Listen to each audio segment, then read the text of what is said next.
Here we go. My name's Todd. This is Kathy. Welcome back to another episode of Zen Parenting Radio. Is this Zen Parenting Radio or is this pop culturing? We'll put it on both.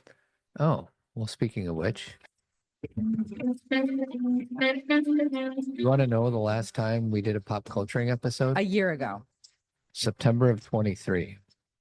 So it's like over a year ago. 15 months ago. Oh, jeez. Do you have any idea what movie we did last? I'll give you a hint. Kevin Costner. Field of Dreams. There you go. I don't know. I don't know why we decided to do that in September. It sounds like more like of a Father's Day type podcast to do, but Probably because we had just watched it. yeah, I don't know. So this is Zen Parenting episode 795 and pop culturing episode. I have no idea because those don't have numbers next to them. I like your antlers. Thanks. You can't really see. You just look like you're wearing a furry cap, like you're George Washington. So maybe, Does this help? yeah, maybe put it to the side. Yeah. There you go. I'm going to take a picture. Hold on. Wait, I can see your cap. All you podcast listeners, hold on while we take a picture. So all of our podcasts are on YouTube, and I think we have at least 25 followers, maybe more. Who knows? But today we're doing a little movie that I like to call Elf. And amongst all the different Christmas movies, sweetie, why do you think we decided to do this one? I think it's just the most seen. I mean, like, there's many different reasons why I wanted to do it, but I think that, first of all, I noticed that it's on every channel. It's on Hulu, it's on Peacock, it's on Netflix, it's on blah, blah, blah, blah, blah. It's everywhere. Disney Plus. Maybe I'm exaggerating, but I know it's on at least 3 or 4 channels. So it's obviously been sold to a lot of places. Right. So that means that more people are seeing it. And I think it's a Gen X movie. What do you mean? Like, I think that Gen X people made this movie because of what we grew up with. okay, so this is a result of I think everyone loves this. Children love it. Right. I'm not saying it's only a Gen X movie. I think it has a lot of Gen X infused into it. And I think that just by the nature of who did the movie, like Will Ferrell, Jon Favreau directed it. There was a lot of intention to put, a lot of our childhood into it. for sure. So as far as how we're just gonna talk about the movie as we always do, we're gonna have trivia at the end. And then I'm gonna play some quotes probably. Maybe we can do it along the way. Yeah. And as I vision this podcast, I think you actually brought it up, is it's kind of a fun little podcast to listen to if you're on your way to Grandma and Grandpa's house for Christmas or the holidays. Driving from place to place or getting ready for people coming over, cooking, you moms. Moms tend to be, not always, but the Christmas people. Yes, and you are definitely one of those Christmas people, sweetie. Yes, there's a lot of things that happen at Christmas that people are like, yeah, that's Christmas, and it's actually somebody did it. Yes. Somebody put it together. I sent my friend Manisha an article about how there's this mantra of let's just do less. Like do less, don't do so much. But it can be very unhelpful to hear that because what does that mean? Don't put up lights because, it's too much work and time.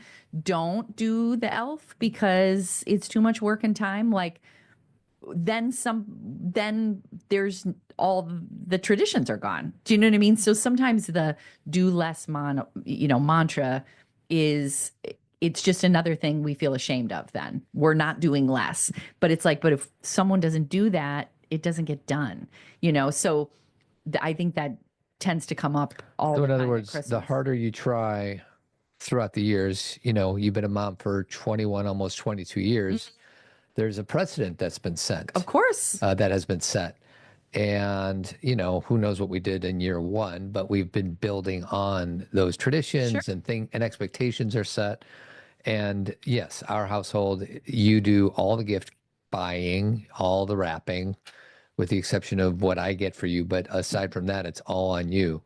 And it comes with a cost. Well, and and it's about the gifts and everything, but it's also, for those who are cooking and going to the grocery store, and hopefully it's more divided up than it used to be. I don't want this to be we don't have to get into, that there's some kind of problem here necessarily, but I think there tends to be, because I talk to women, this is a very busy time, and there's a lot of things that people are like, oh yeah, here's a meal. And it's like, but have you thought of all the thought, that's put into that, in the grocery shopping and the cooking, or here's a gift, or the lights are up outside. A lot of people pay for that now. Yeah. How lights are put perfectly on homes and stuff. We tend to go That's old not school. our house. Yeah, We got a lot of imperfections in our we do, exterior illumination. which I kind of like, but Yeah. that's just me being old school. I'm going to play just a little bit of the trailer just to kind of warm the audience up to Elf. You okay with that? Great. Hey. Your costume is pretty. Oh, it's not a costume. I'm an elf.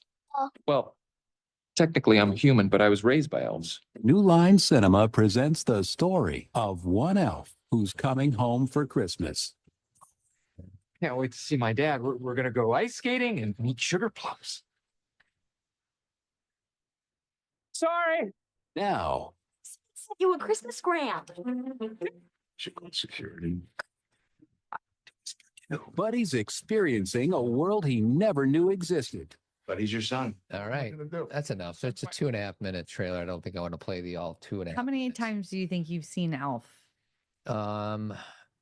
Start to finish, half a dozen, but in little bursts because it happens to be on 30. Yeah, at least, Yeah. right? It's probably the one I watched the most this year. It was kind of a background movie for me if I was just cleaning or putting stuff away, because I had already watched it. Like I Christmas movies are hard because sometimes as a family we're like, let's do this together, and I don't want to watch something that we inevitably end up watching as a family. So I'm always leery about which ones to watch on my own. But Elf, I'm not worried about. That's just kind of like on all the time. That's right. So how many stars do you give this movie? How much do you enjoy it? I give it 3 stars out of 4. Are we doing 4 or 5? Let's do 4. I like 4. Okay, so I give it 3 stars. I think it's a solid B+ movie. I think sometimes I feel like it's an A-, just depending on my mood. But I really like this movie, and I'm glad it's a classic. And like I said, I think that it fits a lot of the things that I love in movies. I like journeys, self-awareness journeys. I like relationship movies. I like warm movies. Like I said, I like the Gen X component. All the Rudolph the Red-Nosed Reindeer references, and all the stop motion, animation from our childhood that's in it. There's a lot that I think people our age appreciate. That's right. Yeah, I think it's saturated for me. Like I've seen it so many times. Yeah.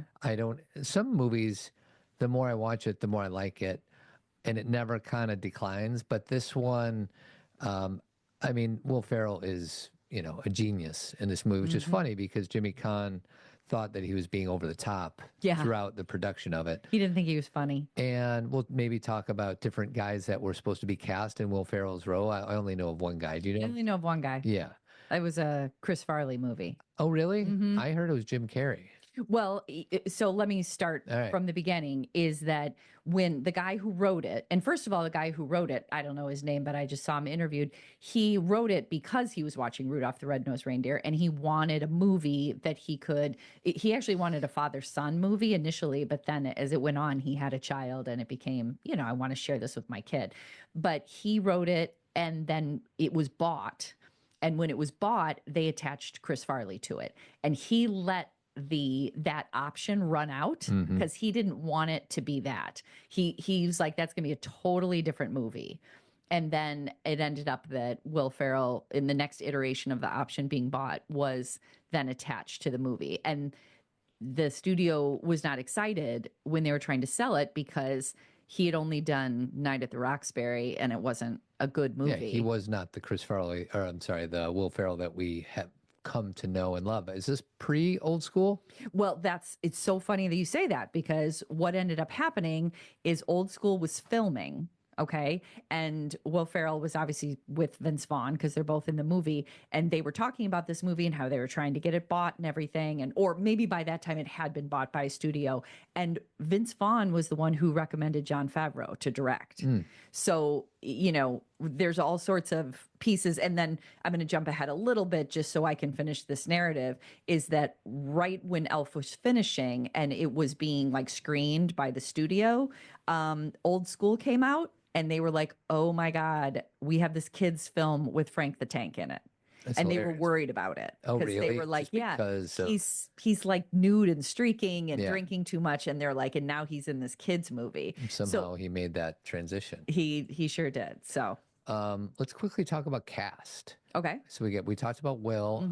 So you just give me a thumbs up or thumbs down on some of these people that were in a top cast. Jimmy Caan, Yeah. thumbs up. Thumbs up. And can I give you something about him besides the fact that he did not think Will Ferrell was funny? Sure. The scene when Buddy comes in after he's like, I'm in love, and Peter Dinklage gets mad at him or whatever. And then his dad, Jimmy Caan's like, you need to get out of here and get out of my life. Do you know that scene where he yells at him? Yes. Well, I guess they weren't getting it. Like they wanted more. And so Favreau went and whispered something in his ear and nobody knew what it was. But later he said, don't forget you're Sonny Corleone. Oh, interesting. So he played it like he was a different character. That's hilarious. almost. Yeah. Mhm. Okay. So that's Jimmy Caan, Bob Newhart, pretty good. I thought that was great casting. Perfect. Zoe Deschanel, And that was interesting. They were trying to get Katie Holmes to play that role. interesting. And she didn't want to do it. She was kind of a big star at the time. And she also couldn't, maybe she can sing, but they really wanted a singer. Yeah. And so when Zoe Deschanel had just been in Almost Famous and she could sing, so they're like, this is the right person. Ed Asner. Can we go back to Zoe for a second? Sure. What do you think about the blonde hair? She seems weird. I'm just so Yeah. used to seeing her with dark hair, probably because of Jess and New Girl. Yeah. And the girl in Almost Famous. Yeah. It doesn't work for me. Well, and it's like she's still lovely, but wow, is she a brunette to me? Like Yes. the blonde hair is lovely, and I like when people do things that make them happy, but she is so beautiful as a brunette. Yeah. I just, but anyway, Ed Asner, Ed Asner. perfect. And I heard that he played Santa in a handful of different things. I don't know Oh. what, but it's like old Christmas shows and Christmas movies, so that's not foreign to him. Lou Grant. Lou Grant, Mary Steenburgen. Yeah, I thought she was perfect. Is she ever not good in a movie? No, I love Mary Steenburgen. What's your favorite movie Mary Steenburgen is in? Or Parenthood best performance? and Gilbert Grape. Yeah, I think that's pretty good. And then Peter Dinklage. Best. And that was like 8 years before Game of Thrones. Yeah. So he had done some things. Obviously, Peter Dinklage had been around, but he wasn't the Peter Dinklage we know today. Yeah.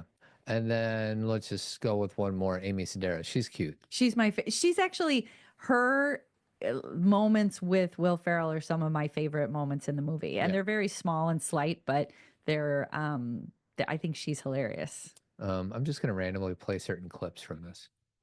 I'm in a store and I'm singing. That's right. And then this is actually probably my favorite quote of the movie. You ready, sweetie? I'm ready. I just like to smile. Smiling's my favorite. I love that. Can I tell you a quick Amy Sedaris thing that just to connect some dots for us? Todd and I have been watching in this show called Somebody Somewhere, which I highly recommend. And It's on HBO. It's on HBO, and I wrote about it in one of my Substacks a couple weeks ago.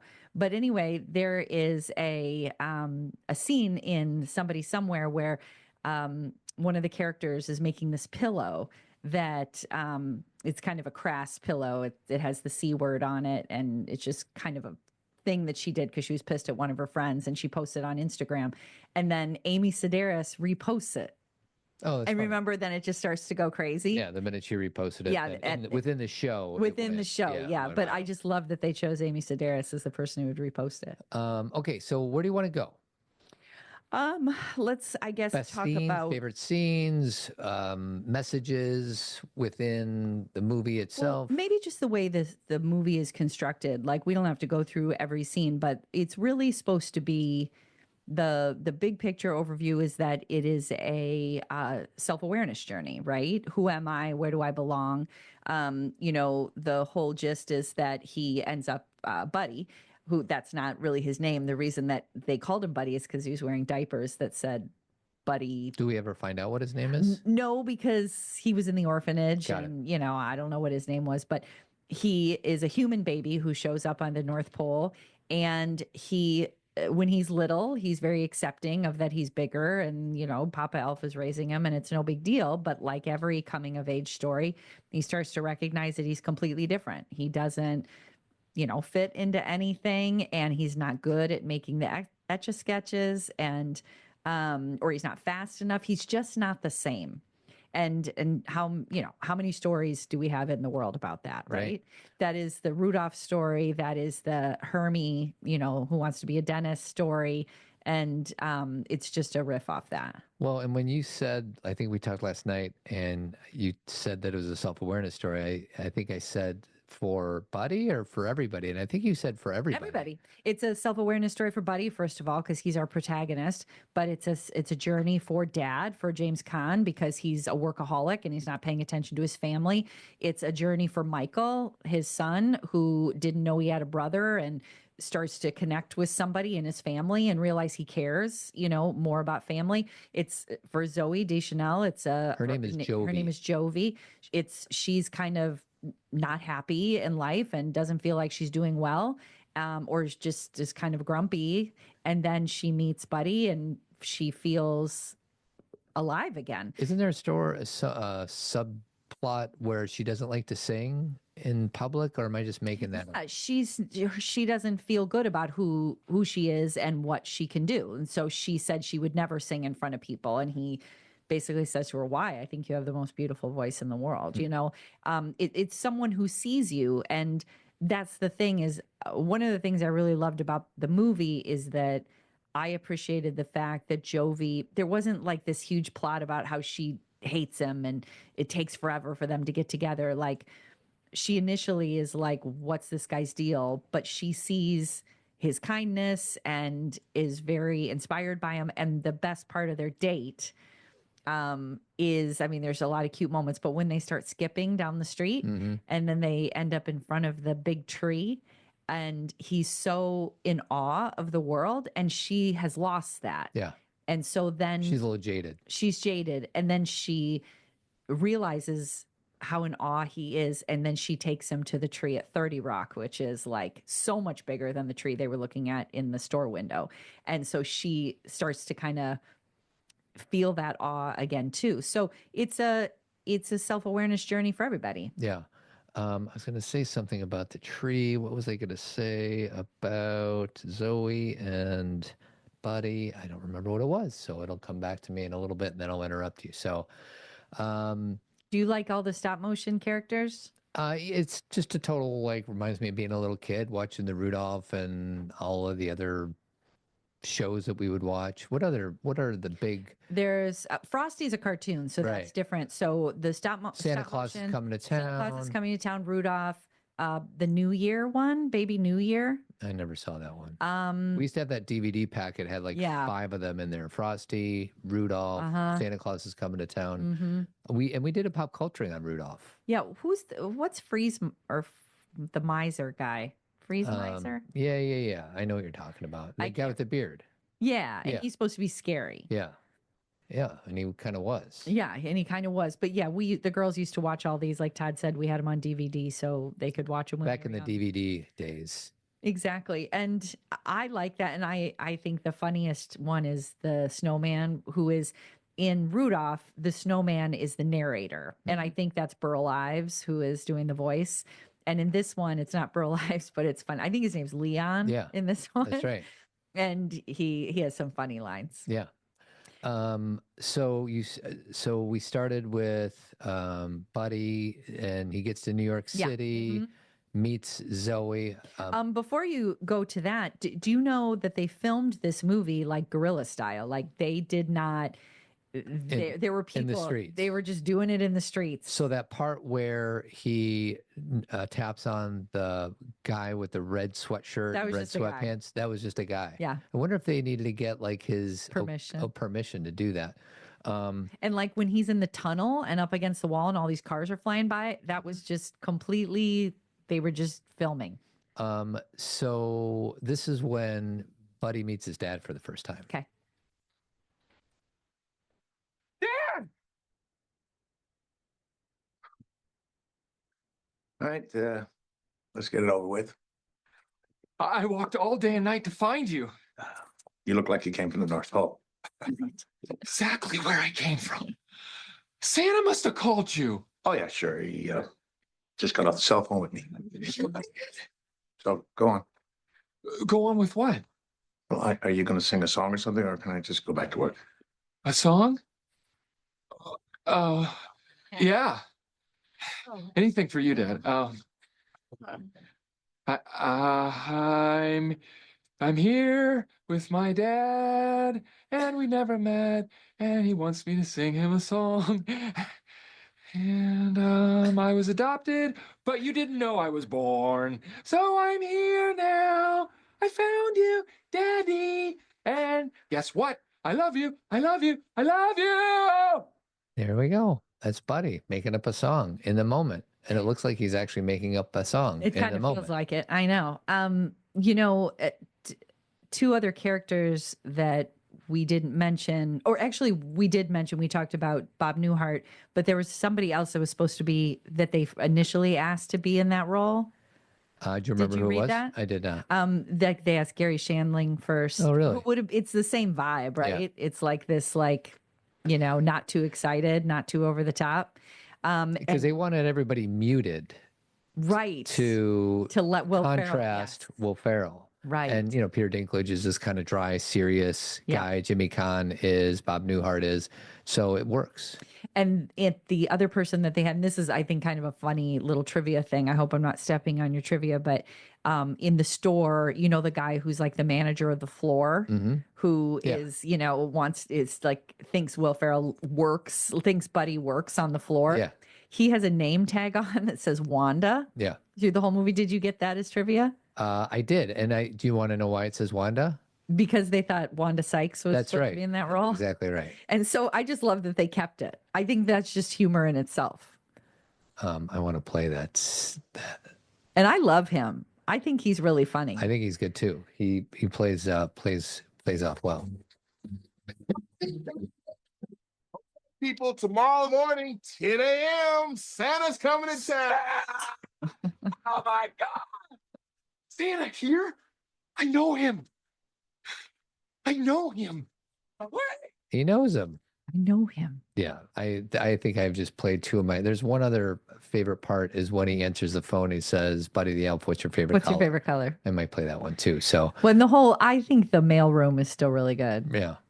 yeah, because it's in this dark gray basement looking thing, and he drinks booze for the first time. He sure does. He thinks it's syrup. That's right. And then the whole thing about the guy that he's talking to, who they decide they're best friends, and that guy says that he's 26 years old. Yeah, that's right. And when really he's probably like in his 40s. yeah, it But looked like late 40s or something like That's that. the thing. Again, you know, you see this movie the first time or you watch it with your kid and you just get it for the basic of the story. A kid who's leaving home to find himself and find his dad and find relationships, and that's it.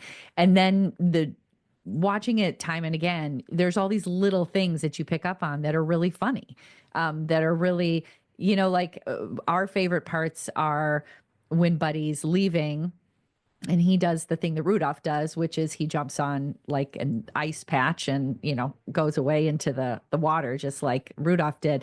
And all those little critters are saying goodbye to him. And there's this little critter on the far right who keeps saying, bye, bye, bye. And it's just Sky and I love him. And then he starts crying. And then the other one makes him feel better. And then Mr. Narwhal comes out of the water. So why is he called Mr. Narwhal? Is there some significance to that? Because he's a narwhal. Is that an animal? Yeah. So there's something called a narwhal. Yeah. And is that a whale? It's What's a narwhal. What's a narwhal? I don't know. It's a narwhal. I'm going to look it up. I feel like I used to think it was fake, like a unicorn, but it's not. That's what I thought. And then a little trivia about the narwhal, because he says, "Bye, buddy. Hope you find your dad." And that's John Favreau's voice. I'll be darned. A narwhal. It is a species of toothed whale native to the Arctic. Yeah. It's only a member of whatever. Do they exist today? There's an estimated 170,000 living narwhals. I had no idea. I Mr. must have missed Narwhal. that day in 5th grade when we were learning about different whales. He comes to say goodbye to Buddy. What's the narwhal's horn for? Any idea? Poking people. It's this tooth isn't used for chewing. Narwhals actually have no teeth in their mouth and swallow fish whole. The tusk instead seems to be used as a tool for sensing changes in the environment, like differences in water temperature, salt level, and the presence of nearby prey. All right. Well, now I can sleep well tonight because I know what a narwhal is. Yes. So I think that instead of like because the basic of the movie, you know, he ends up in New York, he's trying to have a relationship with his dad, and there's all these great scenes, but I think we should talk about what our favorite scenes are. Sure. Because it'll keep us going in the direction of how it ends. Sure. Why don't you start? Well, I'm going to start with a scene that I can't stand, that I don't watch, which is when he first gets to New York and he's trying to figure out how to cross the street and he keeps getting hit by cabs, which is funny. And then, he goes in the circle of, the revolving door, and he throws up and everything. And then Santa gave him specific instructions to not eat the gum that he finds, but there is a good minute and a half where he's chewing used gum, and I can't watch it. Yeah. It grosses me out. Yeah, and I can totally watch that. That doesn't bother me at all. Ugh, so gross. It's not that gross. Oh, I can't. I literally never watch it. I always look away. Odds are the gum is probably pretty hard and unchewable unless people disposed of it that day. Yes, That's my probably guess. true, but it's still gross because he picks up a lot of pieces. And then I think it's funny for anybody who, has been to New York or Vegas or even Chicago sometimes when people are handing out those flyers, and he keeps like walking by the men who are handing out flyers, and he keeps taking them to the point where they stop giving him the flyers. Right. They're Yeah, like, that "Get is outta good. here." I think one of my favorite scenes, which I'm about to play, is when he's with Santa. You're a big boy. What's your name? And what can I get you for Christmas? Don't tell him what you want. Let the kid talk. You disgust me. How can you live with yourself? Just cool it, Zippy. You sit on a throne of lies. Look, I'm not kidding. You're a fake. I'm a fake? Yes. How'd you like to be dead? Huh? No, he's kidding. You stink. I think you're gonna have a good Christmas, all right? You smell like beef and cheese. You don't smell like Santa. Okay. He's an imposter. And then all bedlam ensues. And that's Artie Lang. Yeah, formerly of Howard Stern. Yeah. I feel like he did a few movies here and there. I don't know if his fame came from Howard Stern Yeah, I don't know either. or if he had some fame and then he was on Howard Stern, but I just remember he was having a moment whenever this movie came out. Right. Yeah, and my other favorite scene, it's kind of it blends into it's a long one, is when he is across the street from Michael's school and wants to like hang out with Michael, which is his brother. And initially Michael comes out of the school and is like, "Oh my God, I'm so embarrassed." And then Buddy follows him and he's asking him all these questions, which I think are funny. And one of the questions is, "Why is your coat so big?" Which I think everyone wants to know. Why is Michael's coat so big? And then all of a sudden they get like pelted with a bunch of snowballs. Yeah. And then Buddy is basically like, it's kind of a cool moment because Michael's like, "These guys are bad news. We got to get out of here." And Buddy's like, "We can take them. We can do this." And see, that's a moment of, confidence for his brother, kind of like, "Oh, I'm not alone. I don't have to do this by myself." Because basically his dad's not around. He's obviously trying to impress his friends. And he has a moment where he's got someone who has his back. It's weird to think of because I think they're in Central Park. Yeah. And it's just weird to think about kids walking home from school right past Central Park. Absolutely. But I'm sure there's tens of thousands of kids that do that on a daily basis. Yeah. I mean, in Chicago all the time. Yeah. You know what I mean? You Right. just, you walk home. Yeah. You walk through the city. One of my favorites is this one. Am I sick? Yeah, that's not what we're here. We're here to do a test. Come on. What kind of test? Just to test to find out if you're my son or not. Why am I sitting on paper? Because it's sanitary for the other patients. Now sit still so I can do the finger prick. Finger prick. Oh, it's cold. Yeah, just please sit still, please. Okay, can I listen to your necklace? No, you can't. You just sit still. Why is there a skeleton? I don't know what, Walter, If I could you swim, please, pirate could you like- please have him sit Does he still have a so I name? can do this? No, he has got a name. I'm sorry, Hot Ben. I'm patients sorry. Would you waiting. please sit still? He got mad. Yes, he did. He did. The sooner you sit still, the sooner we can get this mess over. Okay, then can we eat sugar plums? You bet you. We'll eat sugar plums, gingerbread houses, and we'll even paint eggs. Well, paint eggs. That's easier.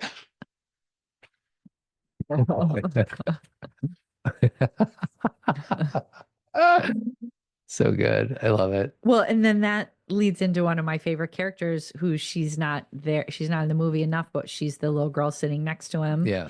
Who he's eating the cotton balls. Yeah. But she's very accepting of him and believes him. Yeah. And they have a nice little conversation. It's right And- here. Finger has a heartbeat, So Jeff Doolittle. What's your name? buddy. I'm Carolyn. Hi. What do you want for Christmas? Sissy talks a lot. Put in a good word with the big man. Thanks. Your costume is pretty. Oh, it's not a costume. I'm an elf. Well, technically I'm a human, but I was raised. What's her name? Kaylin. Little Kayla. Cool. And then they bring her back at the end when Oh, Buddy they is do? I never singing. noticed that. Yeah, when he's when they're on TV Mm-hmm. and she's sitting in her bed and she's singing and they bring her back. She's a little cutie. I remember what I wanted to say and since forgotten it. The whole scene with Will Ferrell and Zoe, Buddy and Jovi, it reminded me of Tom Hanks and Elizabeth McGovern or Elizabeth Perkins. No, Perkins, yeah. And big. Yeah, it's just Yeah. it's very similar. Buddy is an adult but acts like a kid, and Tom Hanks is a kid that acts like an adult. Or And- vice versa. Or vice versa. Mhm. It just seemed like it was very similar energies. And they're both with women. I mean, Elizabeth Perkins is more of like a business focused kind of, that's where her vibe is from. But Jovi is more of like, what's the point of life kind of vibe. Yep. But they awaken something Sure. in them of like the joy of life. Like Yeah. that's why I like that scene of when they start skipping, because I feel like that's when Jovi joins in. I feel like everything before then, she's just kind of watching him. Yeah. And then when they start skipping, she's like, what are we doing? And he's like, we're skipping. And speaking of that scene, I wasn't done talking about the scene Okay. that I liked, because after the snowball fight, that's when they go, Michael and Buddy go to Gimbels, Mhm. which is, and it's a little more trivia. They actually asked Macy's originally if they could use their store, and Macy's said no. Oh, And what's up think with of- Macy's? Well, there's a whole story behind it. They had a reason. I think it had something to do with some of the content of the movie, and they didn't want to be known for that. But look at what Gimbels. There was no Gimbels in New York at the time. Is Gimbels a real store? It was. And it closed down? Yeah. Was it also in like Miracle on 34th Street? Okay. So Miracle on 34th Street, the whole gist is that Macy's, the Macy's parade, that's where Santa Claus is hired. And then they hire him to be the Santa Claus in the store. And then he starts sending customers to other stores to get gifts that are either, better cost Yeah, or they just don't have because it. Macy's Right. doesn't have it. And that's Gimbels. And then all of a sudden everybody in New York starts doing that. So Yeah. it's just a ton of goodwill.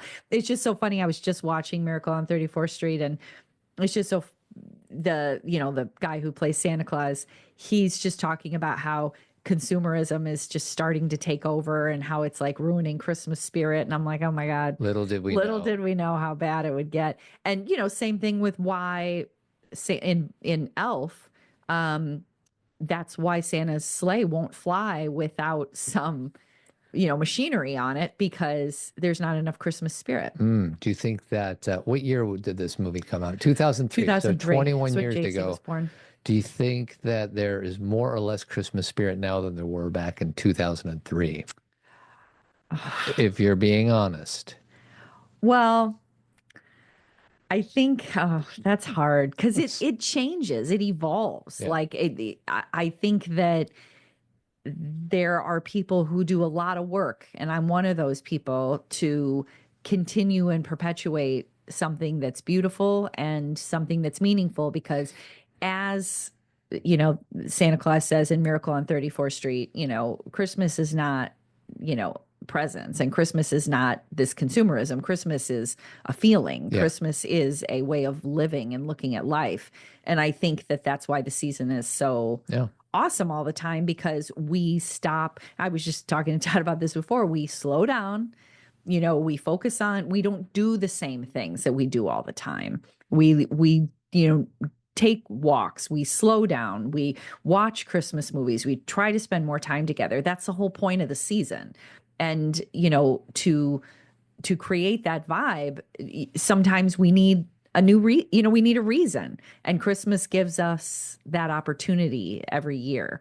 One of my favorite weeks, which a lot of people talk about it being like this dead week, is the week between Christmas and New Year's, when nobody works really, or some people do, of course, if you're in the customer service or, service industry. But, a lot of businesses shut down and people get really antsy. Oh, and yeah. I love it because it's permission to not do the same thing. My God, it gets so monotonous, right?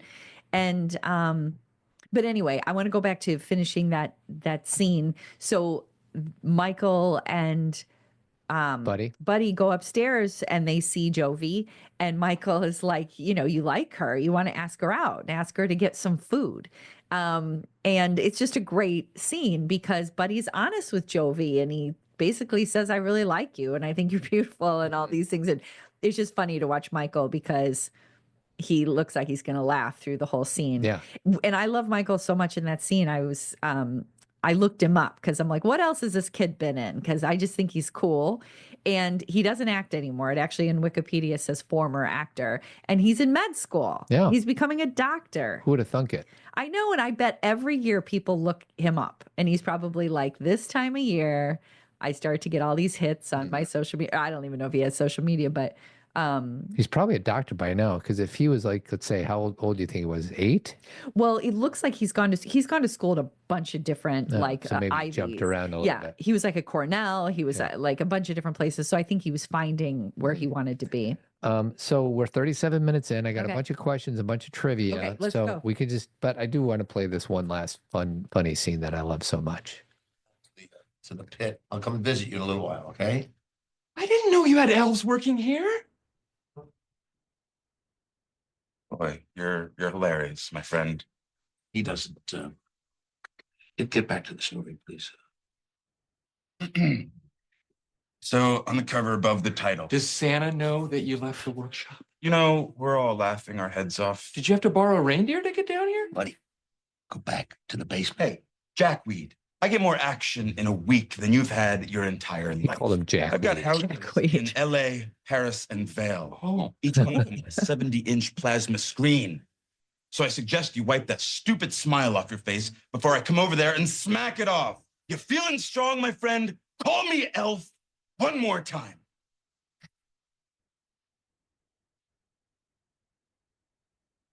he's an angry elf. And then once again, all bedlam ensues. Okay, you ready? So first of all, I know you're gonna. I have the trivia questions from easy to difficult.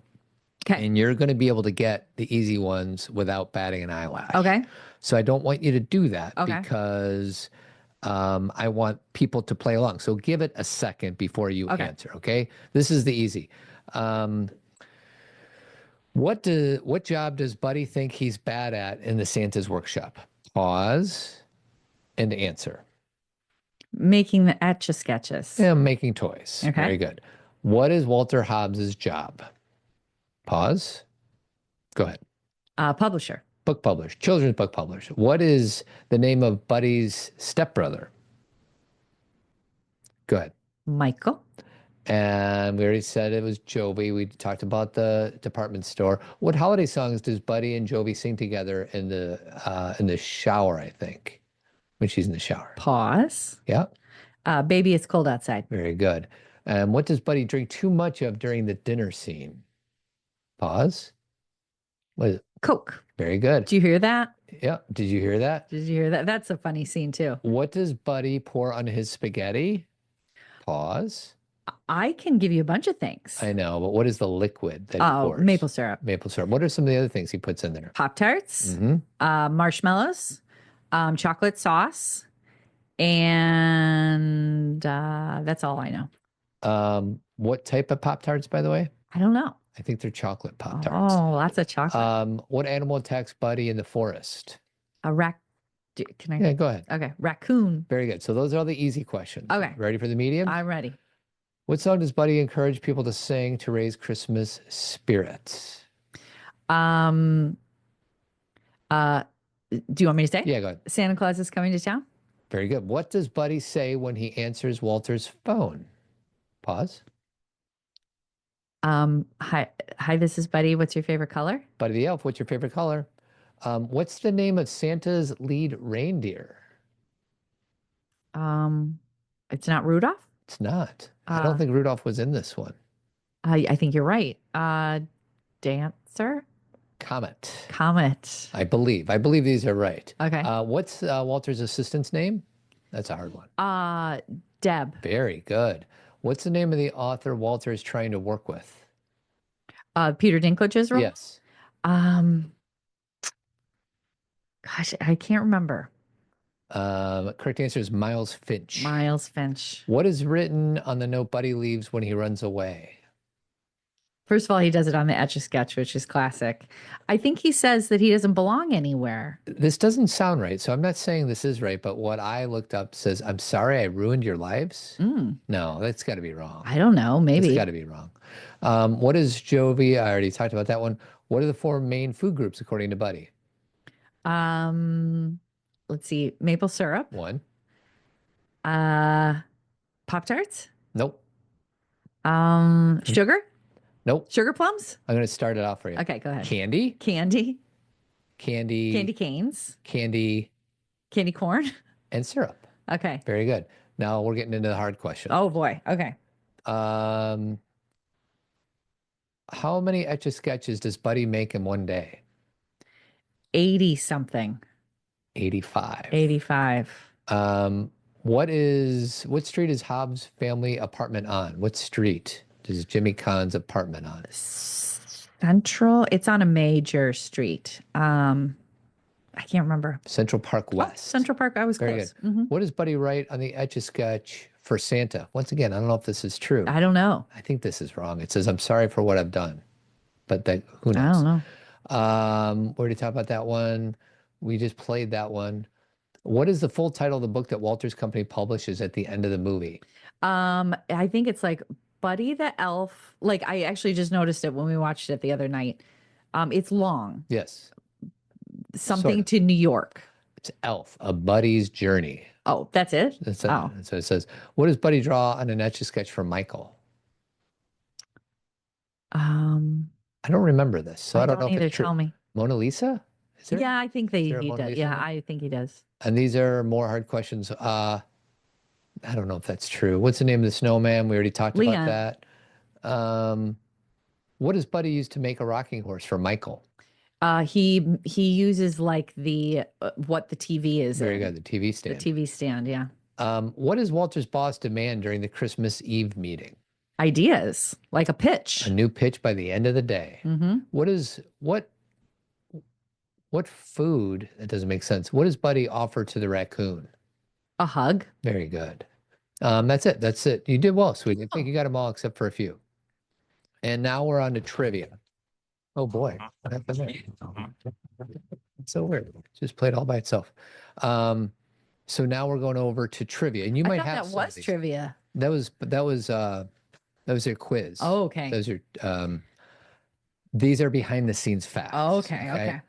Will Ferrell actually ate the candy, syrup-covered spaghetti, and other sugary treats on camera. Sure. Reportedly causing him headaches and an upset stomach. Well, this leads to a question. Sorry to interrupt trivia, but what is Buddy? Because Buddy obviously is human, but has some qualities that are very elf-like. And now we can say, well, that's because he was raised in is that nature or is that nurture? But he eats sugar all the time, and so no one can survive. A human being can't survive that. I think he did, and I think we're led to believe that this is simply a nurture standpoint. He grew up eating candy, and that's just his body adjusted. What about the way he throws the snowballs? That's a good question. Like it's He almost does like have he's magic powers. He does. He's got a little bit of, and just the fact that he can go from the North Pole, in that kind of mystical way to New York. I mean, I know I'm Yeah, that's quite a. digging This in. would be picking nits. This is picking nits because it's like to go from the North Pole to New York, you probably can't even get there through the candy cane forest. But he does float on blocks of ice, so maybe he can get there. He floats on blocks of ice until he gets to the candy cane forest, and then he like it's another trek from there.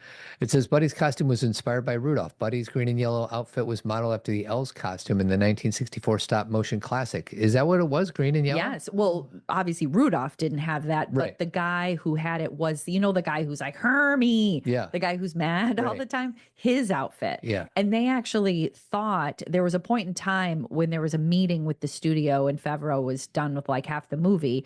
And they thought that the guys, it's like two guys who do all these stop motion shows from the 70s or 60s.